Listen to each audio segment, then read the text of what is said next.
Jimi Hendrix is suddenly back in the spotlight, and people can't stop talking about it. After 50-plus years, Washington State finally admitted what music fans knew.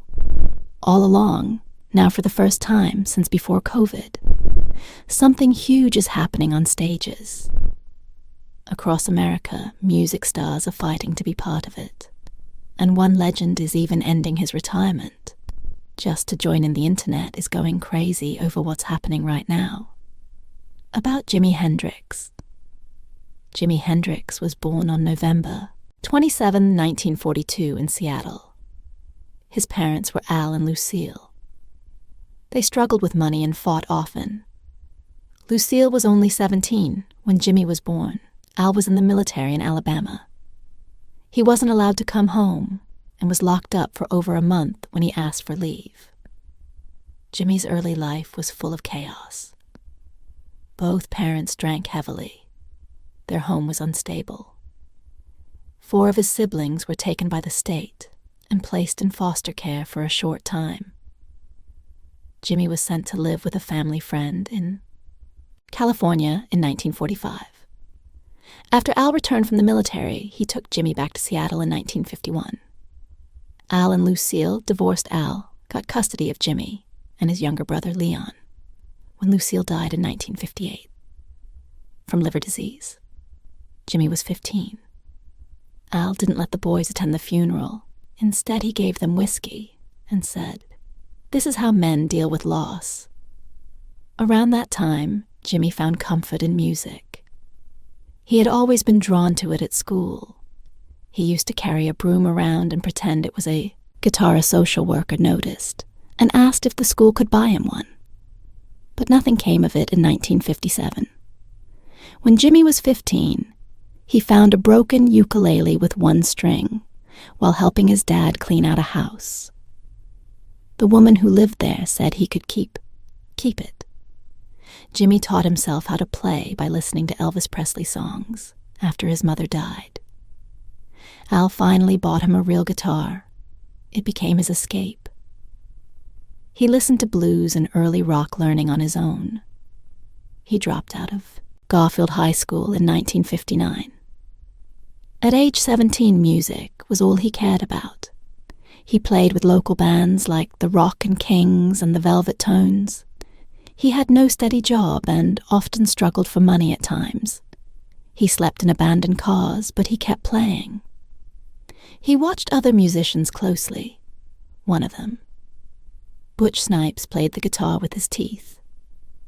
Jimi copied the move and made it part of his act in 1961. When Jimi was 19, he got arrested for riding in a stolen car. He spent a week in jail, was given a choice, go to prison or join the army. He chose the army and became a part of the 101st Airborne Division. Hendrix was drawn to the Screaming Eagles because of their reputation. This was the same division that fought in World War II during the D-Day landings. He started basic training at Fort Ord in California. By August 1961, he completed training and became a private. He was then sent to Fort Campbell in Kentucky. Army. Life was hard for Hendrix. He didn't like the structure or the rules. He wrote letters to his father, where he talked about how much he disliked military life. But there was one thing that kept him going.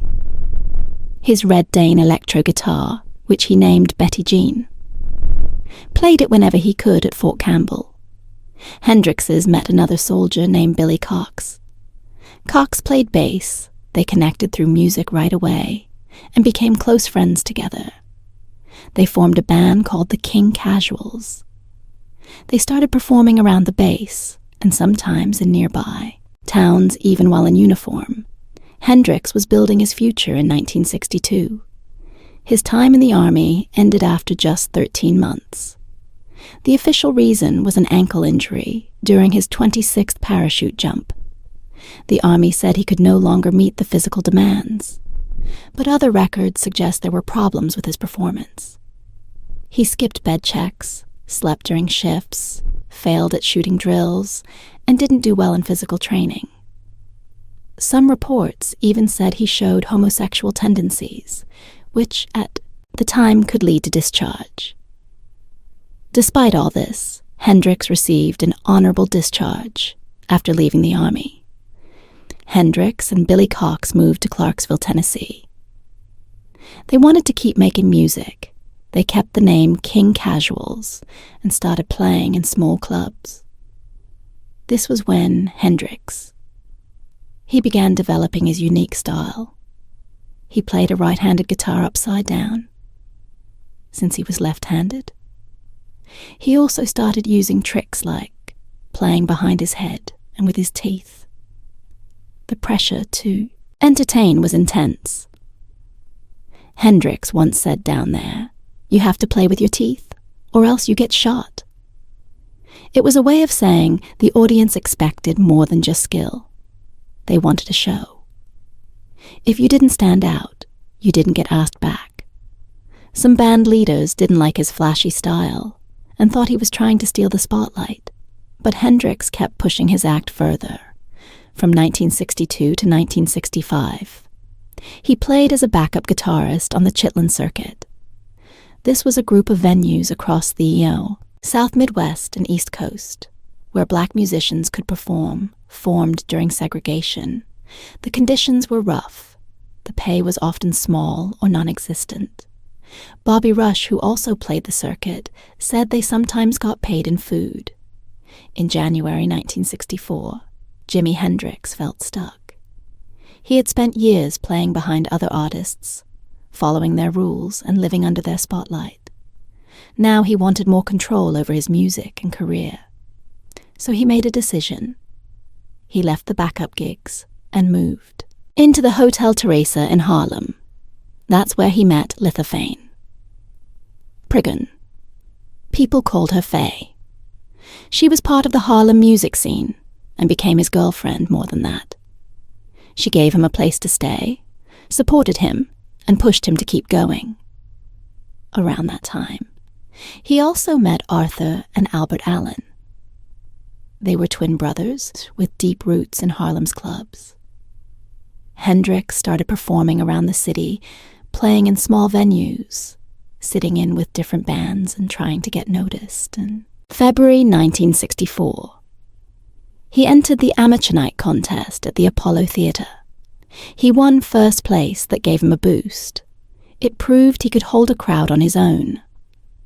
Not long after that win, a contact from the Joe Tex Band helped him get an audition with Ronnie Isley. Hendrix impressed him and got offered a job as the guitarist for the Isley Brothers' backing band. He accepted right away. It was a real step forward. In March 1964, Hendrix recorded his first studio track. It was a 2-part single called Testify with the Isley Brother. The song was released in June, but it didn't chart still. It was a start in May. He played guitar on Mercy Mercy by Don Covey. That track came out in August and reached No. 35 on the Billboard chart. Hendrix toured with the Isleys for most of 1964, but by October he had grown tired of the same set. Every night he wanted something new, so he left the band a short time later. He joined Little Richard's touring group, the Upsetters, in February 1965. They traveled to Los Angeles. There, Hendrix recorded a single with Little Richard called I Don't Know What You Got, But It's Got Me. The song was written by Don Covey and released through VJ Records. It only reached 92 on the charts and stayed there for 1 week. Little Richard's fame was fading by that point while staying at the Wilcox Hotel in Hollywood. Hendrix met a singer named Rosalie Brooks. She invited him to play guitar on her single. The A-side was My Diary, and the B-side was UT. Both songs were written by Arthur Lee. Hendrix played guitar on both tracks, and even met Lee. During the session, they became friends, and Hendrix's later became a big supporter of Lee's band. Love in July 19th. 65. Hendrix appeared on television for the first time. It was on Night Train, a local show on Nashville's Well Last TV. He performed as part of Little Richard's band, backing up vocalists Buddy and Stacy on the song Shotgun. That clip is now the earliest known video of Hendrix's performing live. But things weren't smooth with Little Richard.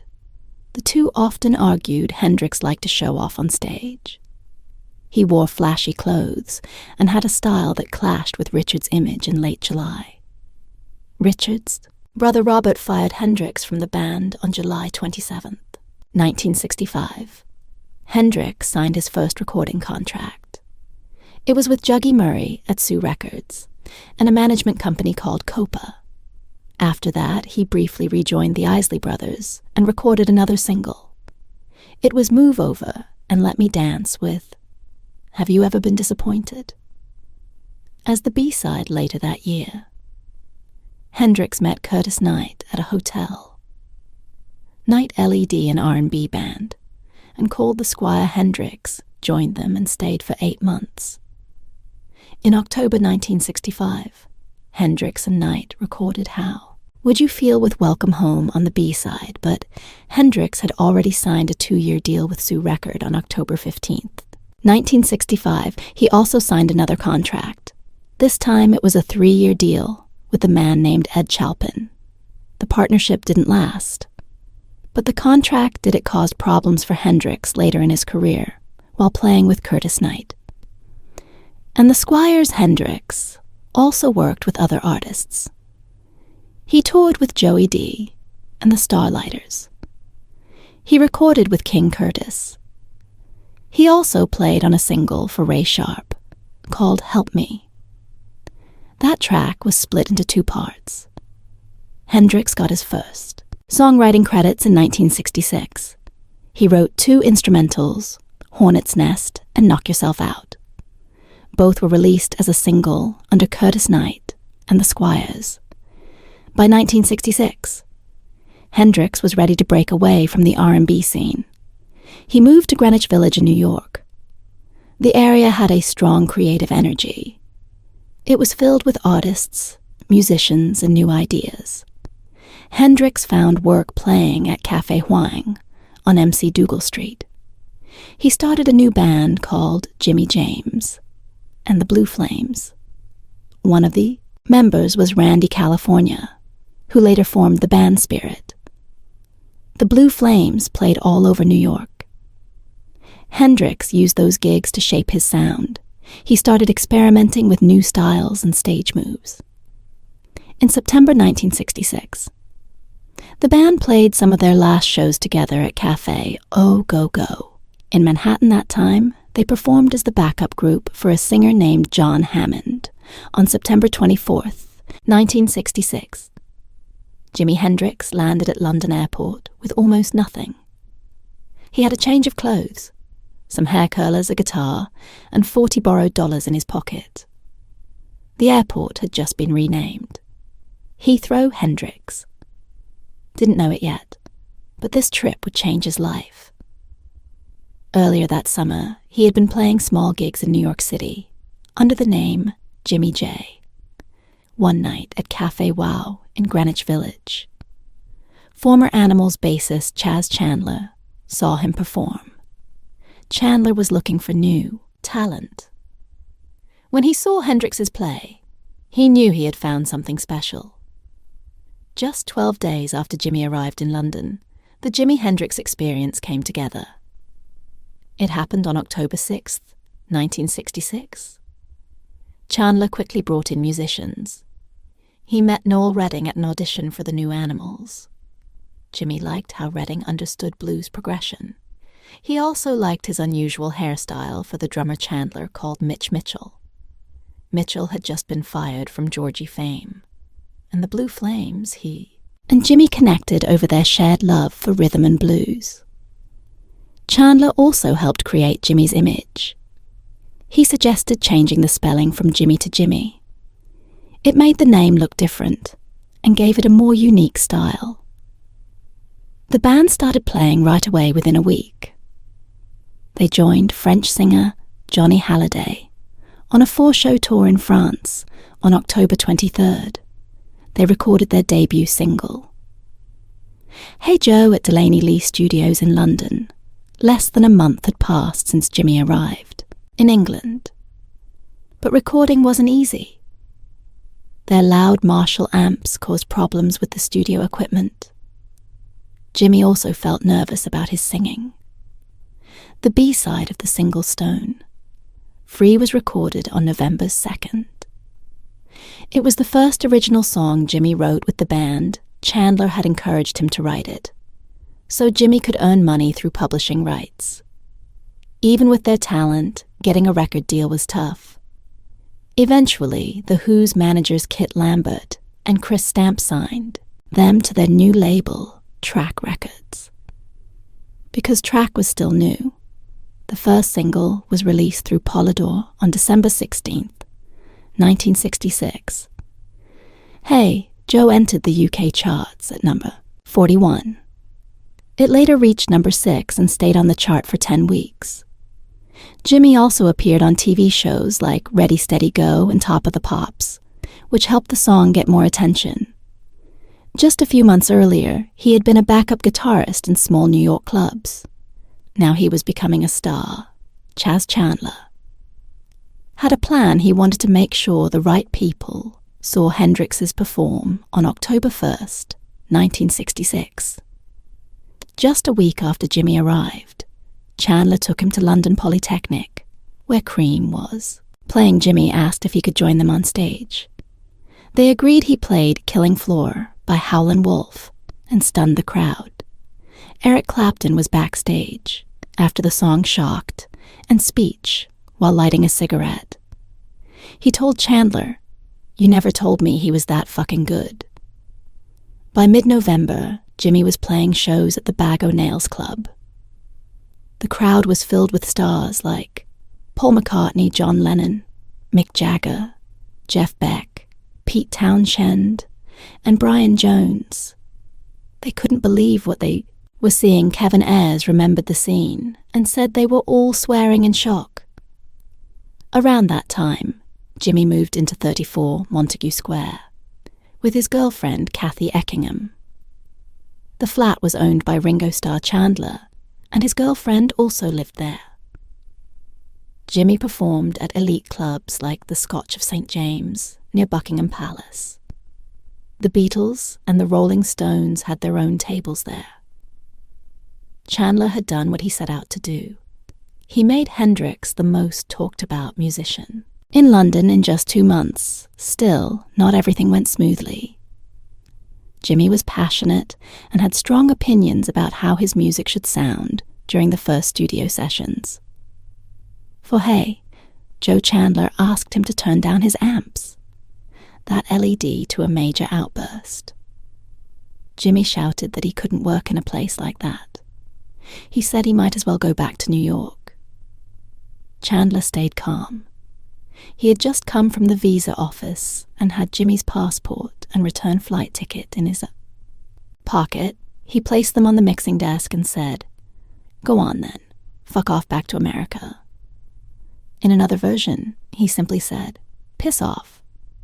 Jimi looked at him, laughed and said, "All right, you called my bluff that moment." Set the tone for how they would work together.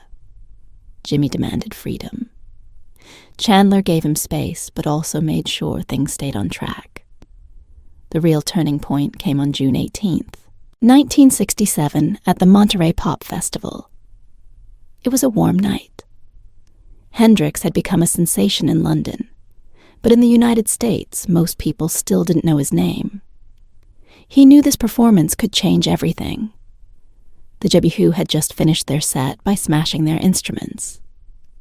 Jim, he had to do something even bigger. Before he went on, he asked a stage hand for lighter fluid. He hid it behind his amplifier, Brian Jones of the Rolling Stones. Introduced him to the crowd. Jimi ended his set with Wild Thing. He dropped to his knees, did a flip with his guitar, and said into the microphone, "I'm going to sacrifice something I really love." And then he poured the lighter fluid over his Stratocaster and set it on fire. He smashed it 7 times and threw the burning pieces into the crowd. Photographer Ed Carey captured the moment the image became one of the most famous photos in rock history. That night turned Hendrix into a star in his own country. Music writer Robert Christgau later said that this performance introduced a guitar style so powerful, and knew that no one has matched it. Since Jimmy's first album also made waves, You Experience was released in the UK on May 12th, 1967. It stayed on the British charts for 33 weeks and reached No. 2 just behind Sgt. Pepper's Lonely Hearts Club Band. The UK version didn't include Purple Haze, Hey Joe or The Wind Cries. Mary instead, it featured songs like Red House, which showed Hendrix's blues roots. Jimmy didn't like the UK album cover after his success at Monterey Reprise Records, released a new version of the album in the US on August 23rd, 1967. The American release had different songs and new psychedelic cover art by Carl Ferris. This version included the hit singles, but removed Red House Remember and Can You See Me? Purple Haze only reached number 65 on the US singles chart, but the album itself became a massive hit on underground FM radio. It climbed to number 5 on the Billboard album chart and stayed there for 106 weeks. 76 of those weeks were in the top 40. It also reached No. 10 on the Billboard R&B chart and stayed there for 70 weeks. Reprise spent $20,000 to promote the album, which was a huge amount at the time. In 1968, Jimi Hendrix was at the height of his fame. On October 16th, he released Electric Ladyland. It was a double album, and the first one he fully produced by himself. It became his only album to reach No. 1 on the Billboard chart songs, like Voodoo Child. Slight Return, Crosstown Traffic, and his cover of Bob Dylan and All Along the Watchtower showed how far his music had come. His version of Watchtower became his only top 20 hit on the Billboard Hot 100 even. Dylan said Hendrix found things in the song no one else would have thought of. This album was also a sign of growing tension. Jimmy had ended his working relationship with Chas Chandler, the man who first brought him to England. Wanted more control. He became so focused on the sound that he often played bass himself, instead of Noel Redding. His perfectionism was taking over in 1968. He and his manager, Michael Jeffrey, bought the Old Generation Club in Greenwich Village. At first, they planned to reopen it as a music venue, but then they realized Jimmy was spending nearly $300, more than a year on studio time, so they decided to build their own studio. Instead, they called it Electric Lady. Studio, it was designed by architect John Storick to match Jimmy's style. The rooms had no sharp corners. There were round windows, soft lights, and colorful murals. Everything was meant to feel creative and calm. But the project ran into trouble. Jimmy was earning up to $100, €0 per show at venues like Madison Square Garden. But even that wasn't enough. The studio took twice as long to finish and cost nearly $1 million by the end of 1970 on June 15th, 1970. Jimmy played there for the first time. He jammed with Steve Winwood and Chris Wood from Traffic. The next day, he recorded Nightbird Flying. On August 25th, the studio officially opened, but Jimmy had already left for England. He never came back. He never saw the finished studio again. The end of the Jimi Hendrix experience came earlier that summer on June 29th, 1969. They played their last show at the Denver Pop Festival. The festival took place at Mile High Stadium over 3 days. Tickets were $6 per day, or $15 for the whole weekend. It featured acts like Joe Cocker and Creedence Clearwater Revival. That day, Jimmy held a press conference where he introduced Billy Cox as his new bassist. Cox was his friend from the Army, Noah Redding, and Mitch Mitchell hadn't been told the band was falling apart during their set around 2. 500 people who couldn't get into the stadium started fighting with police officers, fired tear gas to control the crowd. The gas blew into the stadium. Jimi and the band had to run off stage. They escaped in a panel van, but it was quickly surrounded by panicked fans. The roof started to cave in. Mitch Mitchell later said they thought they were about to be crushed the next day. Noah Redding flew back to England. That was the end of the original experience.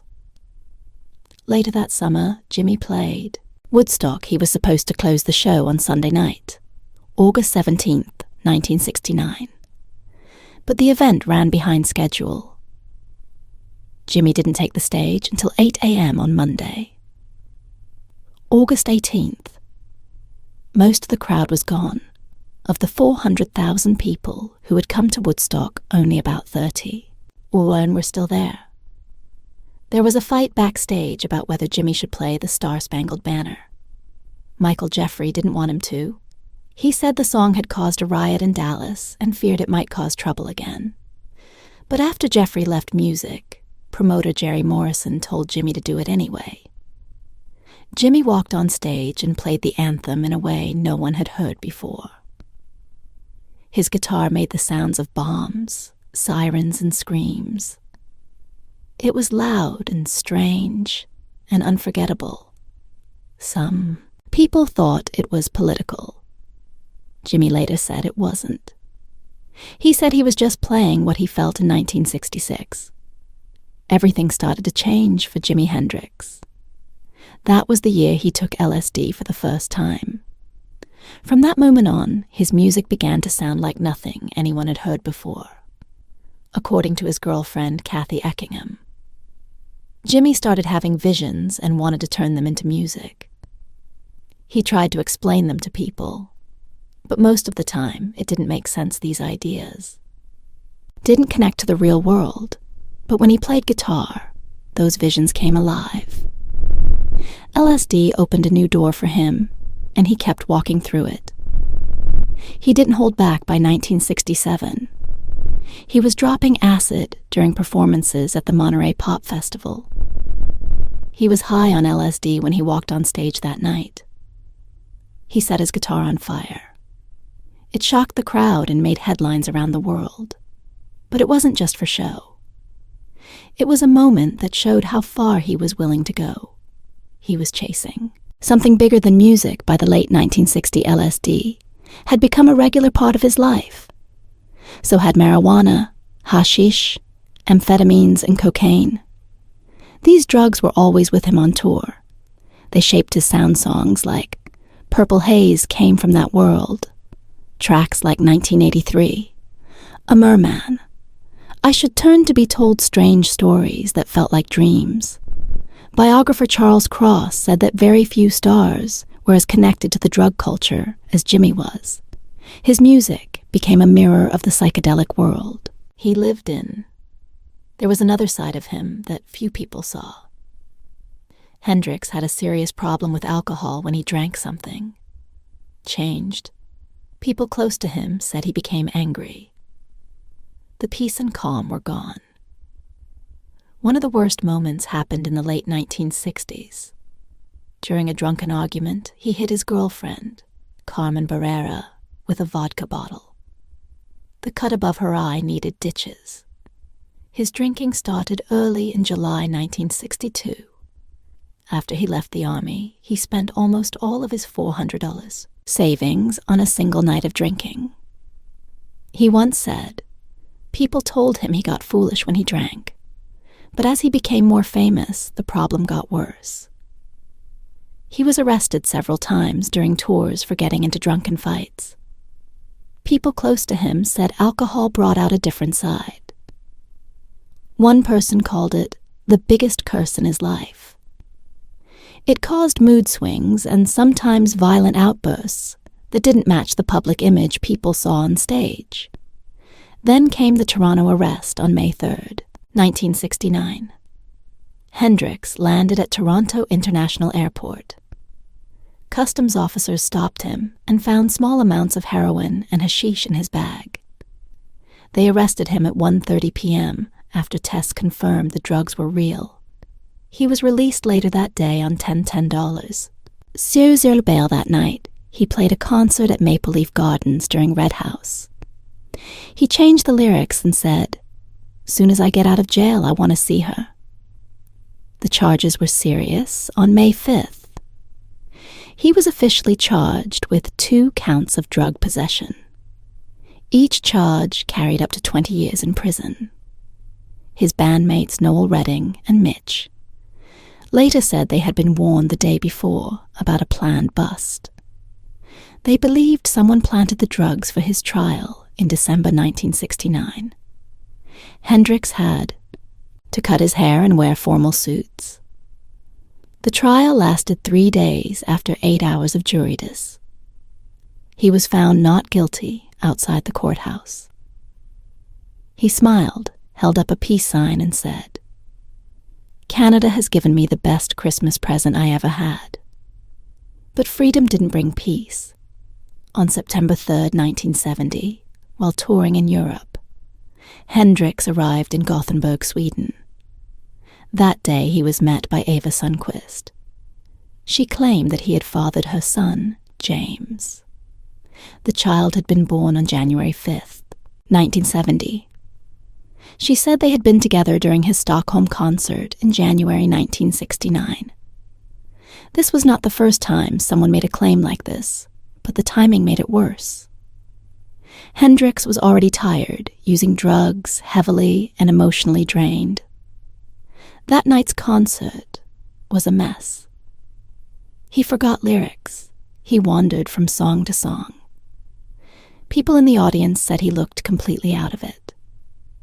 2 weeks later came the end on the night of September 17th. Hendrix was with his girlfriend Monica Daneman. They drank wine at her apartment in the Samarkand Hotel in London after going to a party. They came back around 3 a.m. Monica later said they talked until about 7 a.m. and then went to sleep. Sometime after that, Jimmy took 9 Vesperax sleeping pills. That was 18 times the normal dose. The drug was so strong, it later got banned in many countries. In the days leading up to his death, Hendrix had been sick. He was exhausted and likely had the flu. He was also losing trust in people. Around him, he felt trapped by the music industry and unsure about his future. He was only 27 years old that put him in the tragic 27 Club, along with Janis Joplin, Jim Morrison, Brian Jones, and later Kurt Cobain and Amy Winehouse. On September 18th, 1970, at 11:18 a.m., an ambulance was called to the hotel. It arrived 9 minutes later. The crew found the door open. The gas fire was still on. Hendrix was lying in bed. He was covered in vomit. His airways were completely blocked. Strangely, Monica was not there, even though she later said she never left his side. Ambulance worker Reggie Jones said it was one of the worst scenes he had ever seen. The vomit was dark, almost black, and soaked through the pillow. Hendrix was taken to St. Mary. Abbott's hospital doctors tried to revive him, but it was too late. He was pronounced dead at 12:45 p.m. There were still questions. Surgeon John Bannister said that red wine came pouring out of Hendrix's lungs and stomach. He believed Hendrix drowned either at the hotel or on the way to the hospital. But toxicology reports showed very little alcohol in his system. In 1992, new questions. LED to a private investigation. Scotland Yard reopened the case and interviewed everyone involved in 1993. They closed the case again. No clear answers were found. Jimi Hendrix is back in the spotlight in 2025. Even though he passed away more than 50 years ago, his legacy is as strong as ever on March 18, 2025.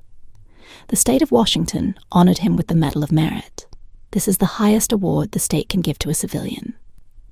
The ceremony was held at the Capitol building in Olympia. Governor Bob Ferguson gave the award, along with Lieutenant Governor Denny Heck and Secretary of State Steve Hobbs. They handed it to Hendrix's family and to the Museum of Pop Culture, which features a full exhibit about his life. And music, the medal was given to recognize Hendrix for his influence both in the state and across the world. Governor Ferguson called him one of the most influential guitarists of all time. He said Hendrix's impact went far beyond Washington and helped shape modern music. While this honor was taking place in Olympia, something else was happening on the road. The Experience Hendrix tour made its return after a 5-year break. Caused by the pandemic, the tour travels across North America with a group of musicians who play Hendrix's songs and celebrate his work tonight, March 21st. The show takes place at the Chicago Theater. It is part of a 33-day tour that covers major cities across the United States. Tour lineup is filled with big names. Kenny Wayne. Shepard is performing along with Zakk Wylde, known from Pantera and Black Label Society. Eric Johnson is part of the group too. So are Marcus King, Devon Allman, Samantha Fish, and Chris Stone, Kingfish Ingram. Each artist brings their own sound, but they all join together to honor Hendrix's music. One special guest is set to appear at the final show on April 12th. The tour will end at the Fox Theater in Atlanta. That night, blues legend Buddy Guy will return to the stage. He is 88 years old and announced his retirement from touring last year. This performance is a rare moment, it is. Even more meaningful because Buddy Guy is the only person in the lineup that Hendrix himself called an influence. Buddy Guy shared a message about the event he said he still remembers. Meeting Hendrix at a club in New York in 1968. He said they became friends, and he is thankful for that memory. Now he returns to perform one last time in honor of Hendrix. John McDermott works as the catalog director for the company. He recently said that everything they do still comes back to the music. Explained that Hendrix is the reason the company exists.